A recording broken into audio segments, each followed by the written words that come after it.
दोस्तों नमस्कार, जय हिंद, वंदे मातरम। इतिहास कक्षा 12वीं एमपी बोर्ड का अर्धवार्षिक परीक्षा के लिए हम पेपर लेकर आ चुके हैं। आपको ऐसे सभी पेपर देखने को मिलेंगे हमारे इस चैनल पर, जो कि मॉडल पेपर के तौर पर है, आपकी किताब पर आधारित है। सभी स्टूडेंट चैनल को सब्सक्राइब करके रखना ताकि वार्षिक परीक्षा तक की अपडेट आपको मिलती रहे और अर्धवार्षिक परीक्षा के सारे क्वेश्चन पेपर की अपडेट यहाँ पर देखने को आपको मिलेगी। कक्षा 12वीं इतिहास एमपी बोर्ड का ये सेट सी है। इसके पहले हमने 2 वीडियो अपलोड कर दी है, उसको आप जाकर देख सकते हैं। आइए बिना देर की स्टार्ट करते हैं पहले क्वेश्चन से। ये रहा आप लोगों का पहला क्वेश्चन। दोस्तों आप सभी को मेंस एजुकेशन ऐप डाउनलोड करना है, जिसकी लिंक हमने चैनल के अबाउट सेक्शन में दे रखी है और इस वीडियो की डिस्क्रिप्शन में भी दे रखी है। इसी वीडियो की डिस्क्रिप्शन में हमने टेलीग्राम की लिंक दे रखी है, वहां पर जाकर आप टेलीग्राम ग्रुप से ज्वाइन हो सकते हैं ताकि आपको सभी पीडीएफ और सभी महत्वपूर्ण अपडेट वहां पर मिलती रहे, ऐप से रिलेटेड भी।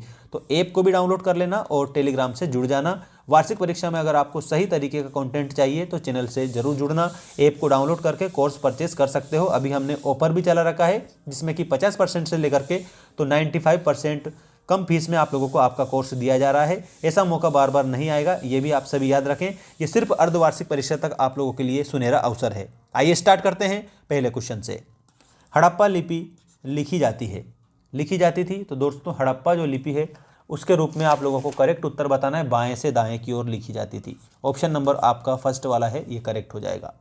इसके बाद में दूसरा प्रश्न देखिएगा, अर्थशास्त्र के रचयिता कौन है? अर्थशास्त्र याद रखना, आप सभी को मैं बहुत बार बता चुका हूँ। कौटिल्य जो है अर्थशास्त्र के रचनाकार है, ऐसा आप लोगों को याद रखना है। अगर मान लो इसमें कौटिल्य के अलावा एडम स्मिथ देते तो उसमें आपको कौटिल्य नहीं देते। आधुनिक अर्थशास्त्र के जनक के रूप में एडम स्मिथ जाने जाते हैं और इसके अलावा कौटिल्य जो है हमारे, जिनका नाम चाणक्य है, उनको प्राचीन अर्थशास्त्र का जनक बोला जाता है। और ये जो अर्थशास्त्र है ये शासन तंत्र पर ग्रंथ था, ये भी आपको मैं बता देता हूँ ताकि आपको याद रहे। शासन तंत्र पर ग्रंथ किसने रचा था? ये कौटिल्य ने रचा था। ठीक, ऐसा आप याद रखेंगे। इसके बाद में नेक्स्ट क्वेश्चन ये रहा आपका, ऋग्वेद में किन देवताओं का उल्लेख मिलता है? सबसे पहली बात तो ऋग्वेद जो है ये सबसे प्राचीन वेद है। ठीक, वेदों की संख्या 4 है, जिसमें ऋग्वेद, सामवेद, यजुर्वेद और अथर्ववेद आता है। तो ऋग्वेद जो है इसमें दोस्तों सभी देवताओं को उल्लेख किया है। अग्नि का भी उल्लेख देखने को मिलता है, सोम का भी देखने को मिलता है और इंद्र का भी देखने को मिलता है। तो उपरोक्त सभी हमारा इसमें करेक्ट आंसर के रूप में हो जाएगा। सभी को उपरोक्त सभी लिखना रहेगा। इसके बाद में ये रहा हमारा अगला क्वेश्चन। इसमें क्या दिया है ये आप समझ लीजिएगा। पोलज भूमि से आप क्या समझते हैं? दोस्तों जो पोलज भूमि है जिसमें हर वर्ष खेती होती है ना, उसको पोलज भूमि के रूप में जाना जाता है। आपका ऑप्शन नंबर फर्स्ट करेक्ट हो जाएगा। जिसमें हर वर्ष खेती होती है उसे पोलज भूमि कहते हैं। नेक्स्ट क्वेश्चन देखिए, सूपा विद्रोह की शुरुआत कहाँ से हुई थी? ये बहुत ही ज़्यादा इंपॉर्टेंट क्वेश्चनों को मैं लेकर आता हूँ आप लोगों के लिए, ताकि आप अच्छे से अच्छे अंक आपको मिले और आपकी समस्या जो है सारी दूर हो जाए। सूपा विद्रोह की जो शुरुआत है दोस्तों, इसमें आप लोगों को पुनः उत्तर के रूप में बताना रहेगा। अगला प्रश्न है, सभी विद्रोहियों का एक सामान्य लक्ष्य क्या था? तो प्यारे बच्चों, सभी को आपको लगान में कमी, ये सभी का सामान्य लक्ष्य था। अगर लगान में कमी हो जाए तो बहुत बढ़िया रहेगा, ऐसा मानकर उन्होंने भयंकर तरीके से विद्रोह किया था। तो लगान में कमी विल बी करेक्ट आंसर। सभी स्टूडेंट लाइक जरूर करेंगे और चैनल को सब्सक्राइब करके रखना और घंटी की बटन को ऑल पर रखना। जैसे मैं वीडियो डालूं तो आप लोगों के पास में नोटिफिकेशन पहुंच जाए और आप बढ़िया तरीके से उस वीडियो को देखकर नोट्स बना ले कंप्लीट। वैसे अगर आप ऐप डाउनलोड करते हैं तो आप लोगों को बहुत फ़ायदा मिलेगा, इससे भी 1000 गुना ज़्यादा फ़ायदा आपको देखने को मिलेगा, क्योंकि हमने ऐप में इतनी बेस्ट कंटेंट अपलोड कर रखा है आप लोगों के लिए। देखिएगा, मेसोपोटामिया के कई लेख को नाविकों का देश कहा जाता है।